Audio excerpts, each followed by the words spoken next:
मेरा नाम ब्रिजेश कुमार है और मैं बिहार के कटिहार ज़िला से हूँ। और ये जो घटना मैं आपको बता रहा हूँ ये एकदम सत्य है। ये घटना मेरे साथ घटी है। आज भी जब मैं इस घटना को याद करता हूँ तो मुझे बहुत अजीब लगता है। तो चलिए शुरू करते हैं कहानी। ये घटना 2012 की है। उस टाइम मुझे डांस सीखने का और सिखाने का बहुत शौक था। मैं छोटे मोटे स्टंट भी किया करता था और इसके लिए मैं बच्चों को सिखाया भी करता था। इससे थोड़ी मेरी आमदनी भी हो जाती थी। वो सारे बच्चे मुझसे डांस सीखने आते थे, लेकिन मेरे पास डांस सिखाने के लिए कोई पर्याप्त जगह नहीं थी। मेरे घर से कुछ ही दूरी पे एक बाग था। बाग में आम के पेड़ और बांस की बड़ी बड़ी कोठियाँ भी थी। मेरे घर से करीबन 5-6 किलोमीटर दूर था। मैं सारे बच्चों को वहीं पे बुलाता था और हम सब वहीं पे मिलकर प्रैक्टिस भी किया करते थे। 2012 की मई या जून की बात है। मेरे घर वाले 2 दिन के लिए बाहर गए हुए थे। मैं रोज के रूटीन की तरह बच्चों को डांस सिखाने गया हुआ था।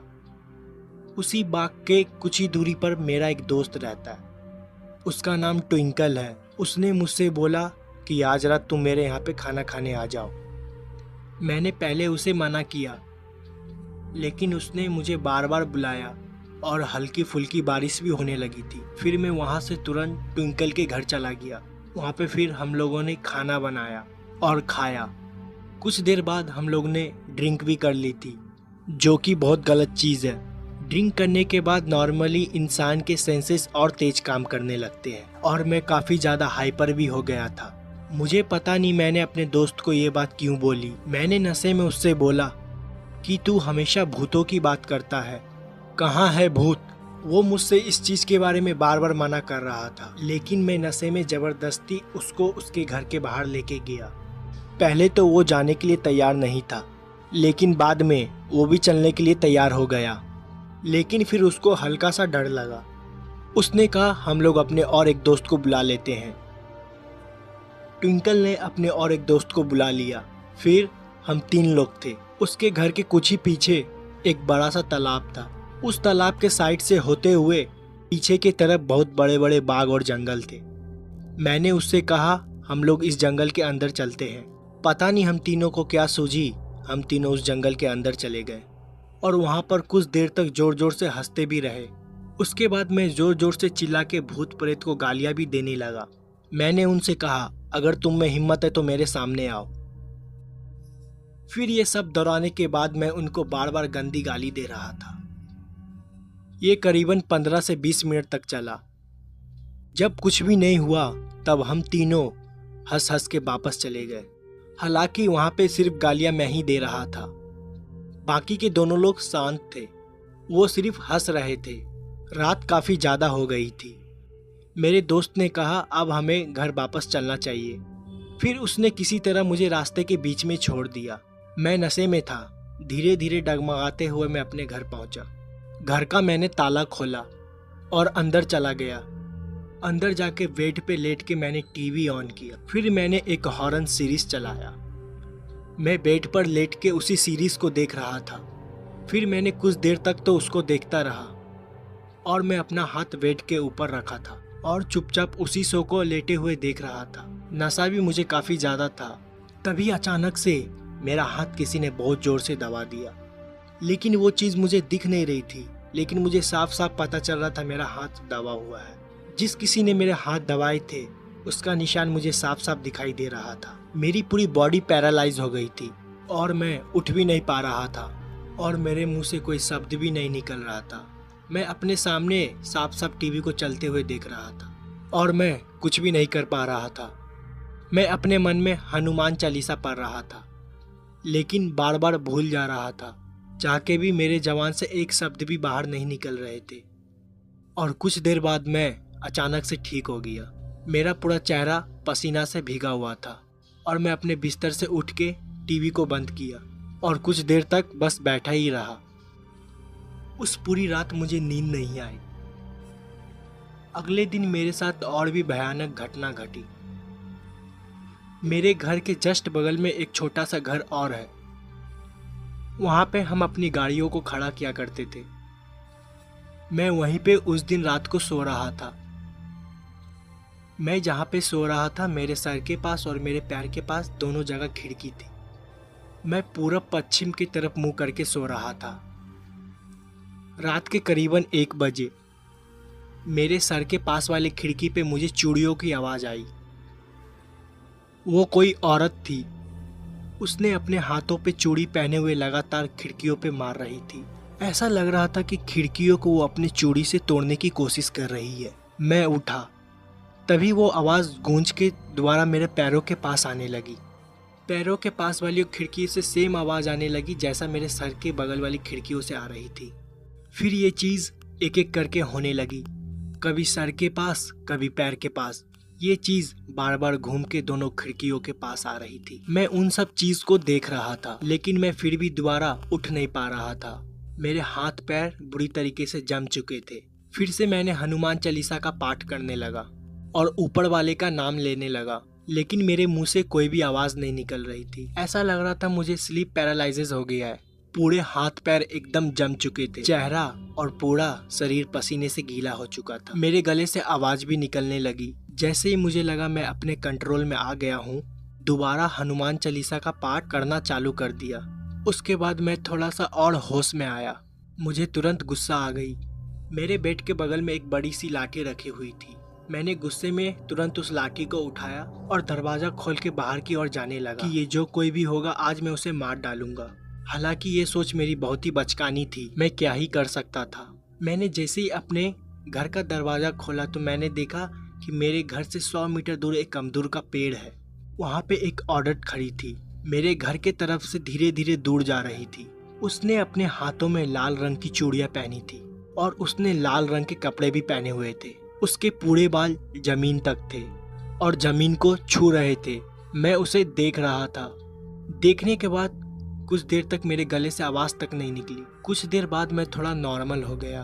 मैं एकदम शांत था। मैं बिना एक शब्द भी कुछ बोले चुपचाप अपने घर वापस आ गया और बेड पे लेट के ऊपर वाले का नाम लेने लगा। मैं पूरी रात नहीं सोया। मन में अजीब अजीब ख्याल भी आ रहे थे। तब मुझे एहसास हुआ कि भूतों और प्रेतों को गाली नहीं देना चाहिए। अगले दिन जब मैं सुबह नॉर्मल हुआ और इन अजीब सी काली शक्तियों को कोई भी तरह का चैलेंज नहीं करना चाहिए, जो कि हमारे लिए भी बहुत ही ज़्यादा खराब होता है। ये दूसरी घटना मुझे आकाश जी ने जौनपुर से भेजी है। अब आगे की घटना मैं आपको आकाश जी के पॉइंट ऑफ व्यू से बताऊंगा। मेरा नाम आकाश है और आज मैं आपको इस घटना के बारे में बताने वाला हूँ। आप लोग शायद उस पर विश्वास ना करो, लेकिन ये घटना एकदम सच है। मैं किसी भी तरह की कोई कहानी नहीं बना रहा हूँ। ये घटना मेरे ही साथ हुई थी। मुझे लगता था कि एक भूत मेरा दोस्त है। हाँ, दरअसल ये घटना 2003 की है। मैं अपने गांव गया हुआ था। मैं काफ़ी ज़्यादा इंट्रोवर्ट था। मेरे ज़्यादा दोस्त नहीं थे और ज़्यादातर टाइम मैं अकेले ही रहता था। पतंग उड़ाने का बहुत ज़्यादा शौक़ था। अपनी गांव में जाके अपनी खेतों को वहाँ पे मैं पतंग उड़ाया करता था। और लोग भी पतंग उड़ाते थे, लेकिन मैं सबसे बातचीत थोड़ा कम करता था। आज भी मुझको वो दिन साफ साफ याद है। शाम हो रही थी, मैं पतंग उड़ा रहा था और किसी वजह से मेरी पतंग की डोर टूट गई और पतंग मेरी खेत के कुछ ही दूर आगे बगीचे में जाके गिरी। हालांकि उस बगीचे में लाशों को भी जलाया जाता था। हमारा गांव और आसपास के जितने भी गांव थे वो अपने बुज़ुर्गों का अंतिम संस्कार वही बाग के किनारे करते थे और ज़्यादातर जितनी भी मौतें हमारे गांव में आसपास होती थी वहीं पे सारे शवों को जलाया जाता था।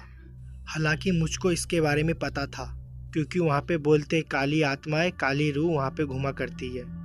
वहाँ पे छोटे बच्चों और महिलाओं को जाना मना है। उस टाइम पिताजी चवन्नी या अठन्नी दिया करते थे कि वो बगीचे के बाहर गिरी हुई है। वो मुझे पैसा जल्दी नहीं देते थे, मेरे पैसे मांगने की आदत ख़राब ना हो जाए। तो मैंने सोचा कि वो पतंग को जाके उठा के ले आता हूँ। मैं पिताजी से दोबारा पैसा नहीं मांगूंगा। मेरे दिमाग में क्या आया, मैंने अपनी चरखी वहीं पे छोड़ दी और उसी जंगल के तरफ पतंग उठाने के लिए चला गया। जब मैं वहाँ पे पहुँचा, पतंग वहाँ पे मुझे दिखी ही नहीं। मेरी पतंग जंगल के अंदर थी। हालांकि संटी और डोर जो पतंग में बंधी हुई थी, साफ साफ देख सकता था कि पेड़ पे से होते हुए नीचे ज़मीन पे आके गिरी है। मैंने सोचा कि वो धागा मैं खींचूंगा तो बाहर आ जाएगी, लेकिन वो पतंग जंगल के अंदर ही थी। वो मुझे साफ साफ दिखाई दे रही थी। वो एक पेड़ के ऊपर फंसी हुई थी क्योंकि वो पेड़ काफ़ी ज़्यादा बड़ा था। मैं चाहकर भी उसको उतार नहीं सकता था और मैं उस पेड़ पे चढ़ने के लिए काफ़ी ज़्यादा छोटा। मैंने अपनी उम्मीद को वहीं पे तोड़ा।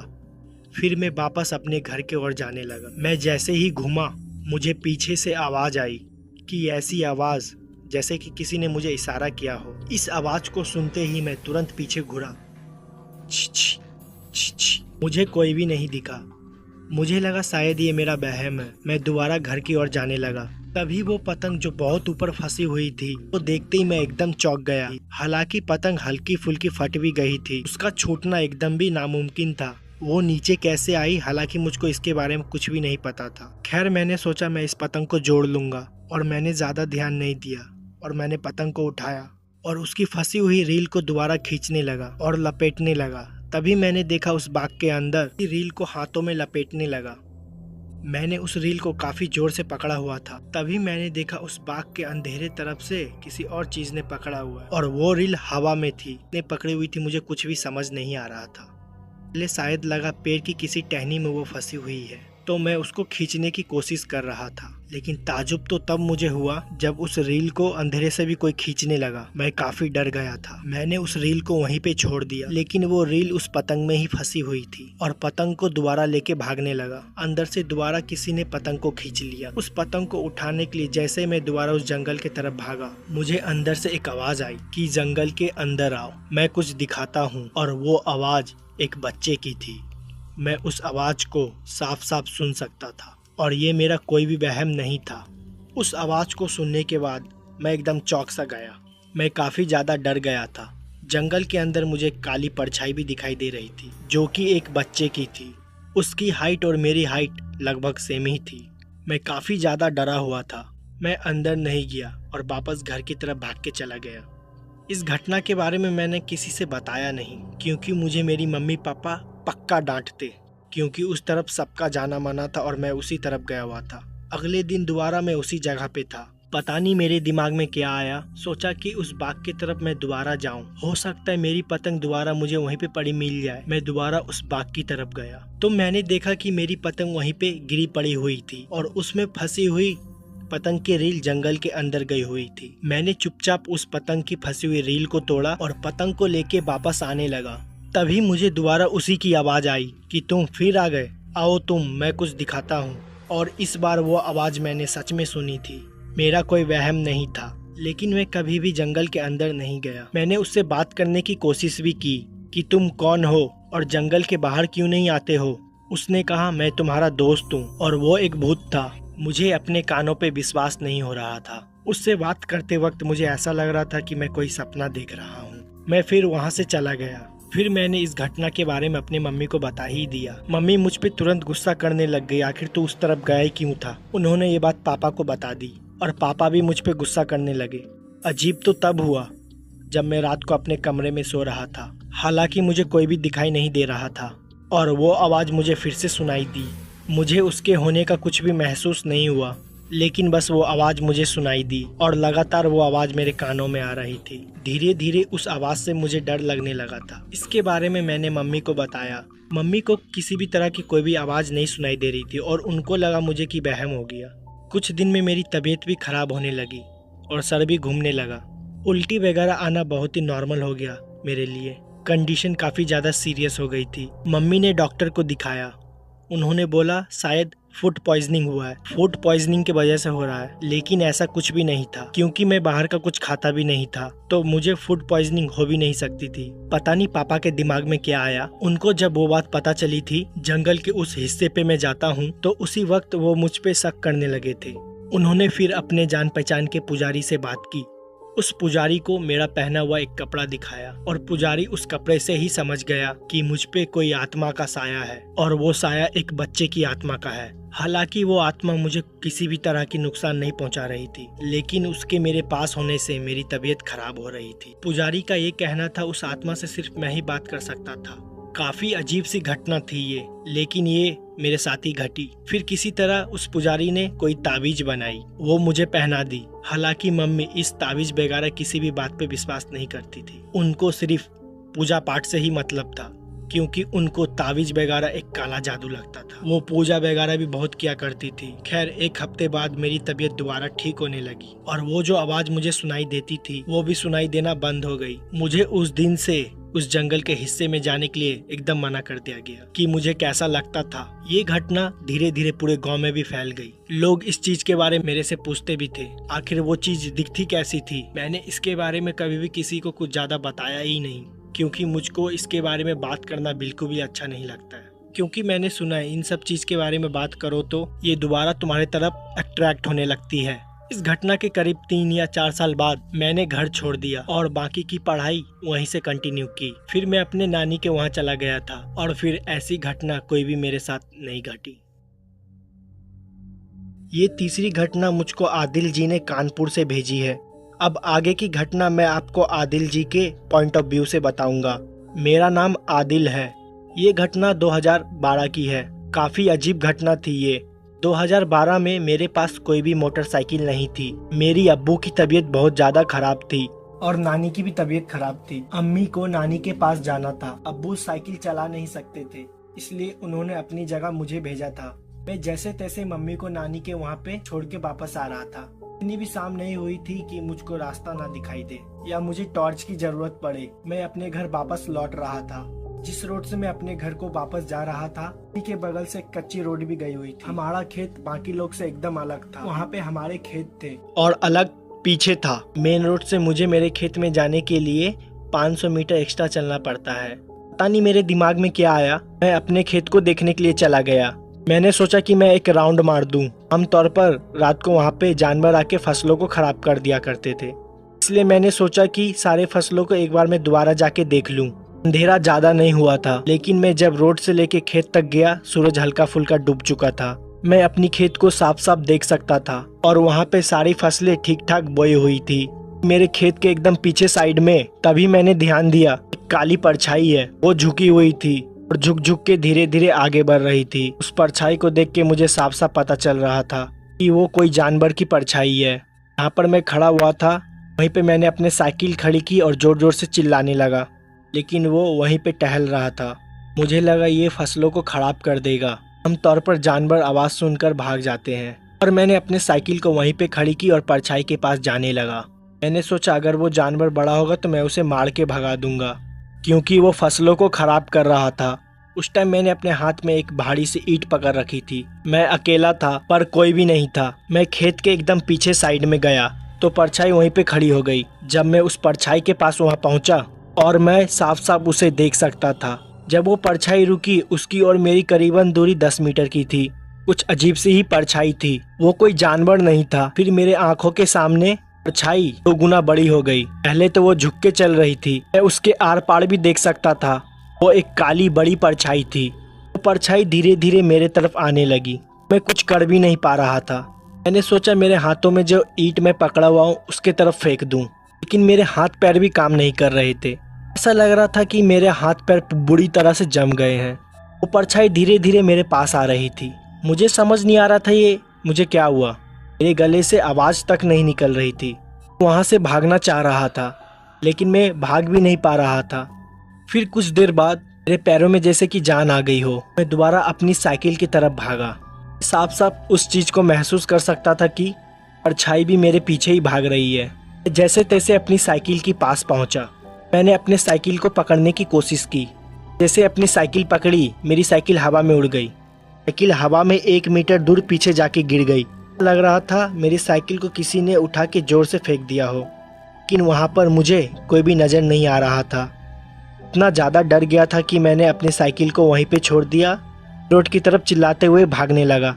ऐसा महसूस भी हो रहा था कि मेरे पीछे कोई भाग रहा है, किसी ने मेरे कंधे को छूने की कोशिश की है। मैं मेन रोड के पहुंचा, पे जाके नीचे बैठ गया। तभी लोग वहां से आ जा रहे थे। जान पहचान के एक दोस्त थे, उन्होंने मुझे देख लिया। उन्होंने उसी वक्त अपनी साइकिल रोकी और मेरी हालत के बारे में पूछा। मैं उन्हें सब चीज़ बताई। मुझे दोबारा बताया कि हम लोग जाके वहाँ देखते हैं। मुझे दोबारा बोला चल के वहाँ पे दोबारा देखते हैं, पर मेरी हिम्मत नहीं जुटी जाने की। मैं उससे बोला कि वो मुझे घर छोड़ दे। उन्होंने कहा ठीक है। अब्बू की भी तबीयत ख़राब थी और दवाई भी देनी थी। जब मैं अब्बू के पास पहुंचा तो वो सो रहे थे। उन्होंने देखा कि मैं पैदल आया हूं। उन्होंने मुझसे साइकिल के बारे में पूछा। मैंने उनसे कहा कि साइकिल मेरे एक दोस्त के पास है, कुछ देर में वो मुझे साइकिल लाकर दे जाएगा। वो जिन्होंने मुझे मेरे घर तक पहुंचाया था, वो बाद में मेरे दोस्त के साथ मेरे खेत पे परछाई को देखने के लिए गए। उन्होंने बताया कि वहाँ पे कोई भी परछाई नहीं दिखी और मेरी साइकिल वहाँ रोड पे ही पड़ी हुई मिली। मैंने उन्हें बताया कि ये जो घटना मेरे साथ घटी ये एकदम सत्य थी। हालांकि वो मेरे बात पे विश्वास कर रहे थे। मैं मन ही मन सोच रहा था कि वो सोच रहे होंगे कि मैं झूठ बोल रहा हूँ या मुझे किसी तरह का कोई वहम हुआ है। वो मेरी साइकिल वापस लाके मुझे दे गए और इस घटना को अगले दिन मैंने अपने अम्मी को भी बोला। फिर अम्मी ने मुझे वहाँ पे रात को जाने से मना किया और उस दिन के बाद से और मैं वहाँ पे रात को कभी भी नहीं जाता हूँ। तो ये थी तीसरी घटना। अब मैं आपको चौथी घटना सुनाने जा रहा हूँ। दोस्तों, रात के यही कुछ 9:15 बजे का समय था जब मैं दिल्ली की मेन बाज़ार से खरीदारी करके पुराने बस स्टॉप के उधर जाने के लिए एक रिक्शा रोका, पर उस रिक्शे वाले ने पुराने बस स्टॉप के पास जाने से मना कर दिया और कहा, अरे भाई साहब, यहाँ पे एक नया बस स्टैंड है, आप वहाँ पे चले जाइए, क्योंकि रात में वो पुराना बस स्टॉप बंद हो जाता है। दोस्तों, वो क्या था कि न्यू बस स्टैंड से मेरे लिए कोई डायरेक्ट बस नहीं थी और दिन में मैं अपने यहाँ से सीधे बस स्टैंड पे उतरा था, इसलिए मुझे वहीं पे जाना था क्योंकि मेरी बस वहाँ से सीधी जो थी। लिहाजन उस रिक्शे वाले से मैंने कहा, रात में वो बस स्टैंड बंद क्यों हो जाता है? वहाँ कोई भूत वूत घूमता है क्या? पहले तो वो रिक्शे वाला मेरा बात सुन के थोड़ा सा मुस्कुराया और फिर बोला, अगर भाई साहब वहाँ पे भूत घूमते ना तब तो ठीक था, लेकिन वहाँ कुछ ऐसा है, एक बार कोई इंसान देख लेता है और उसका मुंह दोबारा नहीं खुलता और सदमे में जाके अपनी जान गंवा देता है या फिर उसका कलेजा फट जाता है। मुझे उस रिक्शे वाले की बेतुकी बातों पर एकदम भी विश्वास नहीं हुआ, इसलिए मैंने उसकी बातों को नज़रअंदाज किया। अपना सामान लेकर बस स्टॉप के तरफ निकल गया। मैंने और भी कई बार उस बस स्टैंड से बस पकड़ी थी, बस स्टैंड की तरफ निकल पड़ा। मैंने और भी कई बार उस बस स्टैंड से बस पकड़ी थी। बस उस सफ़र में इतना ही फ़र्क था, इस बार मैं रात में जा रहा था और लिहाजन में मैं उस रिक्शे वाले की बातों को नकारते हुए और अपना सामान लेकर उस बस स्टैंड की तरफ निकला। यहाँ से करीब 1 किलोमीटर दूर था। आसमान पूरी काले अंधेरे घनों में निपट गया था। बाजार की हल्की फुल्की रोशनी उस बस स्टैंड के पास नहीं पहुँचती थी। जैसे ही मैं पहुँचा, वो जगह मुझे एकांत में नज़र आई। उस जगह पे चारों तरफ सिर्फ और सिर्फ अंधेरा पसरा हुआ था, पर मुझे इस चीज़ से कोई मतलब नहीं था, इसलिए मैं वहाँ पर जाकर एक बेंच पे थोड़ी देर बैठ गया। अब मुझे इसी चीज़ का इंतज़ार था कि बस कब यहाँ पे पहुँचे, मैं कब यहाँ से निकलूँ। मैं वहाँ पे बैठा ही था कि मेरी नज़र अचानक एक चमकीली चीज़ पे पड़ी, जो बस स्टैंड से महज थोड़ा सा आगे एक चमकीली चीज़ नज़र आ रही थी। उसको देखकर मैं अचानक से हैरान हो गया। फिर मैं उठा, उस चीज़ की तरफ बढ़ने लगा। ऐसा लग रहा था जैसे कि वहाँ पे कोई कांच का टुकड़ा चमक रहा हो, लेकिन हैरानी तो इस बात की थी, जहाँ पर वो चीज़ चमक रही थी वहाँ पे लाइट की रोशनी भी नहीं थी। मैं जैसे ही वहाँ पे पहुँचा, वहाँ का दृश्य देखकर मैं तो हैरानी हो गया। वो एक छोटी सी अंगूठी थी, लेकिन उसके अंदर इतनी ज़्यादा चमक थी कि वो अंगूठी किसी अजूबे से कम नहीं थी। मैंने अंगूठी उठाई कि इतने में ही मुझे हेडलाइट की रोशनी नज़र आई। जब मैं बस स्टैंड की उधर देखा, मैंने पाया कि मुझे एक बस अपनी तरफ आते हुए दिखाई दे रही थी। मैंने उस अंगूठी को अपने जेब में डाली और भागते हुए बस के पास पहुंच गया। मुझे इसी चीज़ का डर था कि कहीं बस निकल ना जाए। फिर मैं बस में सवार हुआ। बस भी खुल गई। पता नहीं क्यों उस बस में बैठने से पहले ही मुझे कुछ अजीब सा महसूस हो रहा था। मैं फिर भी इस चीज़ पे ज़्यादा ध्यान नहीं दिया और अपनी सीट पर बैठकर मैं आराम फरमाने लगा। फिर थोड़ी देर के बाद बस उस जगह पे पहुंच गई जहां पर मुझे उतरना था और उस इलाके में पहुंचकर चैन की सांस मिली कि जब से मैं उस बस के अंदर बैठा था तब से मुझे वहां पर कुछ ठीक नहीं लग रहा था। मैं वहां से उतरा, अपनी घर की तरफ निकलने लगा। अब तक वो बस भी वहां से निकल चुकी थी। मैं जैसे जैसे अपने उस जानी पहचानी गांव की तरफ बढ़ने लगा, वैसे वैसे मुझे लग रहा था मेरे अलावा मेरे साथ कोई और चल रहा है जिसकी मौजूदगी का मैं एहसास कर सकता था। ऐसे में मैं थोड़ा घबरा गया। इसी बीच मुझे वो आदमी की कही हुई बातें याद आने लगी। दरअसल उस रिक्शे वाले ने मुझसे कहा था कि मुझे उस बस स्टैंड के पास नहीं जाना चाहिए। वहाँ पर कोई ऐसा रहता है जिसे देखने के बाद हमें बहुत तगड़ा सदमा लगता है। लेकिन उसकी बातें सरासर झूठी साबित हो गई, जिससे मेरे चेहरे पर एक मुस्कान थी। थोड़ी देर के बाद मैं अपने कमरे में पहुंच गया। दरअसल जहां पर मैं रहता था वहां पर मैं किराए पर पूरा का पूरा हॉल ही बुक कर रखा था। मेरा गांव यहां से करीब 17 किलोमीटर दूर था और मैं अपने घर वालों से अलग इसलिए भी रहता था क्योंकि मुझको दुकान का काम करना पड़ता था। इस बार मैं कुछ ज़्यादा ही थका हुआ था। तब मैं अपने बेड के पास गया और आराम करने लगा। फिर उस चमकदार अंगूठी की याद आ गई। मैंने उसे अपनी जेब से निकाला और फिर मैं उसे अपने तकिए के नीचे रख दिया। वैसे एक वो अंगूठी ही थी, इसलिए मैंने उस पर ज़्यादा ध्यान नहीं दिया। मैं काफ़ी थका हुआ था, इसलिए मैं सोने की कोशिश कर रहा था। फिर थोड़ी देर के बाद मुझे पता ही नहीं चला कब मेरी आंख लग गई। फिर मुझे ऐसा एहसास होने लगा कोई मेरे आजू बाजू में चल रहा है। एक कदमों की आवाज़ मेरे कानों में गूंज रही थी। ऐसा लग रहा था कि वो कोई स्त्री है जिसकी पायल की धुनी बार बार मेरे कानों में गूंजती और फिर उसके बाद उसकी हंसने की आवाज़ भी आती। ये थोड़ी देर के लिए हुआ। फिर थोड़ी देर के बाद मेरी अचानक से आँख खुल गई और अपने आजू बाजू में देखा। वहाँ पर मुझे कोई नज़र ही नहीं आ रहा था।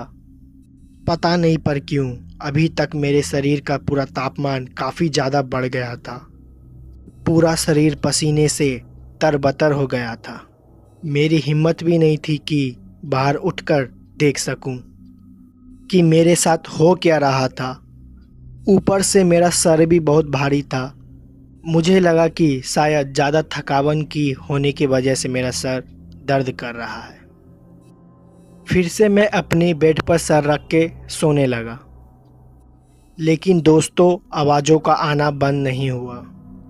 जैसे ही मैं अपनी आंख बंद करके नींद में जाता तो मुझे तभी बहुत ही डरावनी आवाज़ें सुनाई देती। जैसे तैसे मैंने उस रात को बिताया। फिर जैसे ही सुबह हुई सब कुछ मानो जैसे कि नॉर्मल हो गया। मेरा शरीर भी सामान्य महसूस होने लगा। फिर मैंने ये सारी घटना अपनी एक करीबी दोस्त को बताई, लेकिन उसे भी मेरी बातों पे विश्वास नहीं हुआ। दरअसल मेरे दोस्त ने बताया कि ज़्यादा थकावन की वजह से हमारे शरीर में इस तरह की हलचल होना बहुत ही आम बात है। मेरे दोस्त ने भी मुझे वही सलाह दी। फिर बाद में मैंने उस चीज़ को सोचा था, फिर मैंने उसे नज़रअंदाज कर दिया और वापस से नॉर्मल होके रहने लगा।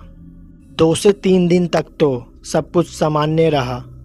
मुझे ऐसा लगा कि शायद वो उस दिन की थकावट ही थी जिसके वजह से मुझे ऐसा लग रहा था। तीसरे दिन रात मैंने ऐसा कुछ देखा जो कि मेरी ज़िंदगी का सबसे डरावना दिन था। उस रात मैं अपना काम वाम निपटाने के बाद खाना वाना खाकर अपने बिस्तर पे आ गया और रात को फ़ोन चलाते चलाते पता नहीं कब मेरी आंख लग गई। और जब मेरी आंख खुली तो मैंने देखा मेरे हाथ को किसी ने दबोचा हुआ था। पहले तो मेरी नज़र उस हाथ पे गई, मेरे बाएं हाथ को दबोच रखा था। उसके बाद मैंने सामने की तरफ देखा तो मैंने पाया कि अब तक रात के 1:30 बजने वाले थे। उसके बाद मैंने अपने बगल में धीरे धीरे देखने की कोशिश की। वहाँ का नज़ारा देखकर तो मेरी हालत ही पतली हो गई। दरअसल मैंने देखा कि वो एक लड़की थी जिसका पूरा बदन दूध की तरह सफ़ेद था। तो मुझे उस लड़की की तरफ से रोने की आवाज़ आ रही थी, मगर उसके बाद उस लड़की के चेहरे पर अचानक ही एक मुस्कान आ गई। उसके डरावने चेहरे को मुस्कुराता हुआ देखकर मैं तो दहशत में चला गया। मुझे समझ ही नहीं आ रहा था कि मुझे इसमें क्या करना चाहिए। तभी मेरी नज़र उस औरत के हाथ पे चमकदार रिंग पे पड़ी।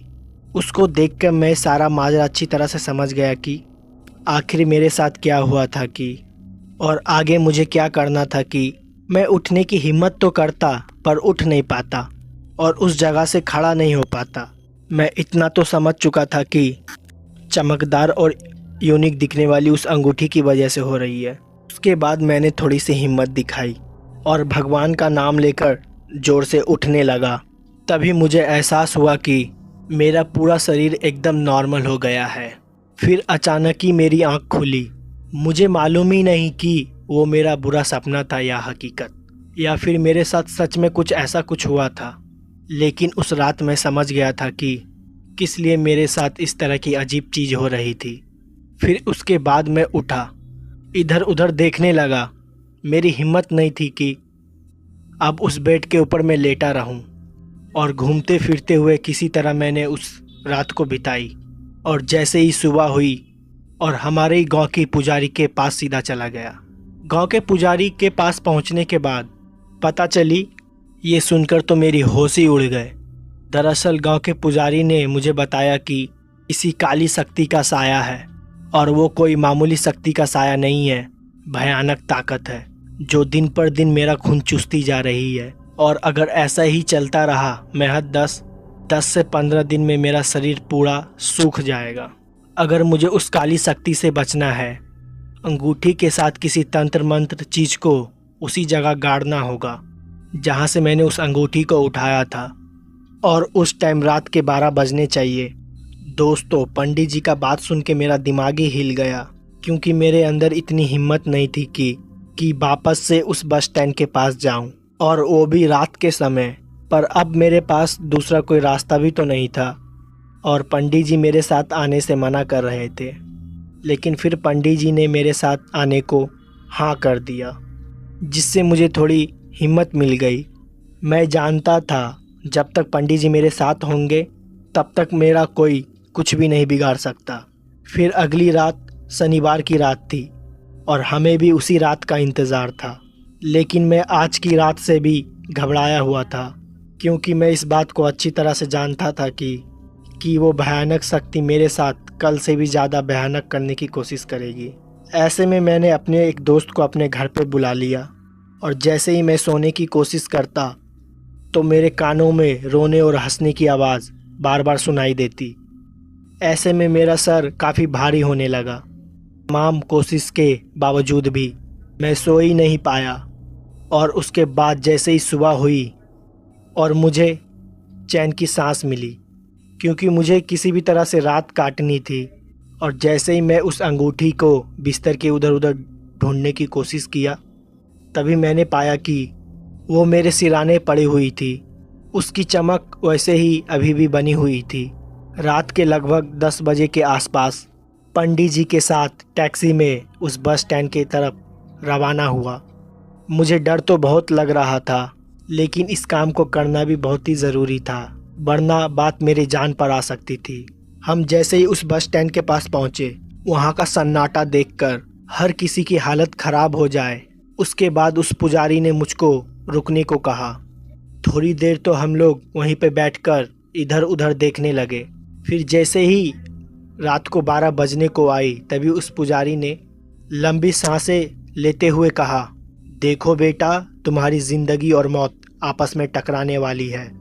अगर तुम इस काम को ढंग से नहीं किया तो तुम्हें यहीं पे अपनी जान गंवानी होगी, और अगर ये काम तुमने ठीक से कर लिया तो भी तुम्हारे साथ कुछ ऐसा होगा उसके बारे में तुमने कभी पहले सोचा भी नहीं होगा।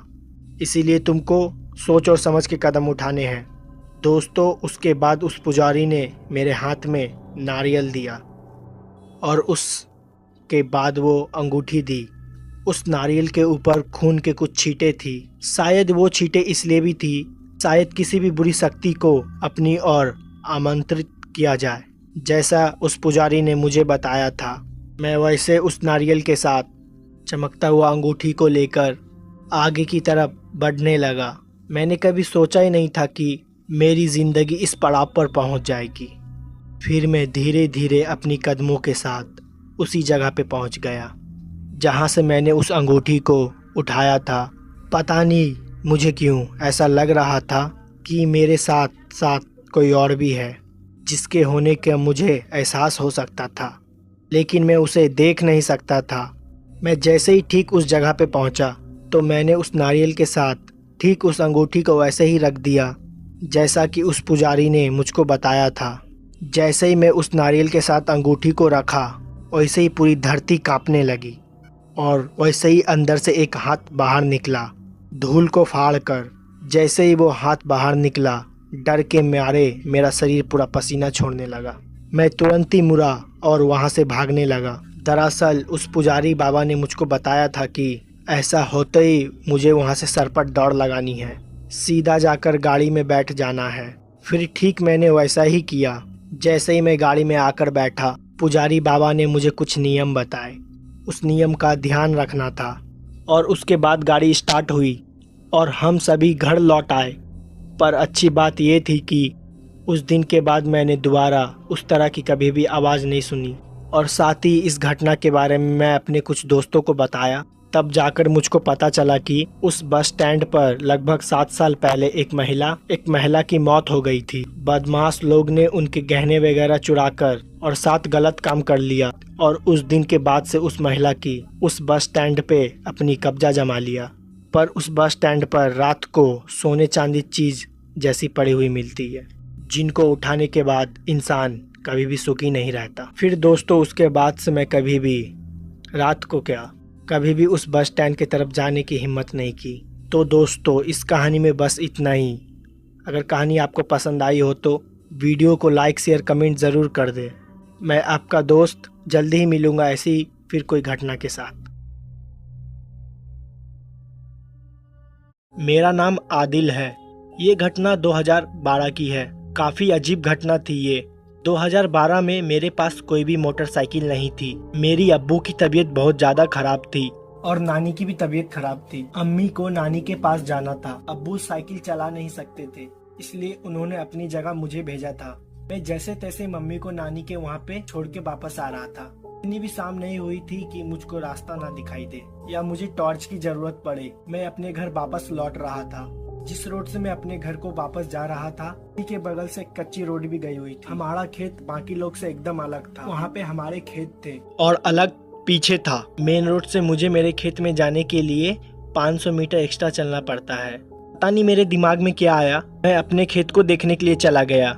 मैंने सोचा कि मैं एक राउंड मार दूं। आमतौर पर रात को वहाँ पे जानवर आके फसलों को खराब कर दिया करते थे, इसलिए मैंने सोचा कि सारे फसलों को एक बार मैं दोबारा जाके देख लूं। अंधेरा ज्यादा नहीं हुआ था, लेकिन मैं जब रोड से लेके खेत तक गया, सूरज हल्का फुल्का डूब चुका था। मैं अपनी खेत को साफ साफ देख सकता था और वहाँ पे सारी फसलें ठीक ठाक बोई हुई थी। मेरे खेत के एकदम पीछे साइड में तभी मैंने ध्यान दिया, एक काली परछाई है, वो झुकी हुई थी और झुक झुक के धीरे धीरे आगे बढ़ रही थी। उस परछाई को देख के मुझे साफ साफ पता चल रहा था कि वो कोई जानवर की परछाई है। यहाँ पर मैं खड़ा हुआ था, वहीं पे मैंने अपने साइकिल खड़ी की और जोर जोर से चिल्लाने लगा, लेकिन वो वहीं पे टहल रहा था। मुझे लगा ये फसलों को खराब कर देगा। आमतौर पर जानवर आवाज़ सुनकर भाग जाते हैं और मैंने अपने साइकिल को वहीं पे खड़ी की और परछाई के पास जाने लगा। मैंने सोचा अगर वो जानवर बड़ा होगा तो मैं उसे मार के भगा दूंगा, क्योंकि वो फसलों को खराब कर रहा था। उस टाइम मैंने अपने हाथ में एक भारी सी ईंट पकड़ रखी थी। मैं अकेला था पर कोई भी नहीं था। मैं खेत के एकदम पीछे साइड में गया तो परछाई वहीं पे खड़ी हो गई। जब मैं उस परछाई के पास वहाँ पहुँचा और मैं साफ साफ उसे देख सकता था।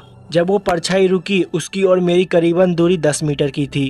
कुछ अजीब सी ही परछाई थी, वो कोई जानवर नहीं था। फिर मेरे आंखों के सामने परछाई 2 गुना बड़ी हो गई। पहले तो वो झुक के चल रही थी, मैं उसके आर पार भी देख सकता था वो एक काली बड़ी परछाई थी। वो परछाई धीरे धीरे मेरे तरफ आने लगी।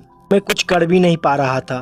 मैंने सोचा मेरे हाथों में जो ईंट मैं पकड़ा हुआ हूँ उसके तरफ फेंक दूं, लेकिन मेरे हाथ पैर भी काम नहीं कर रहे थे।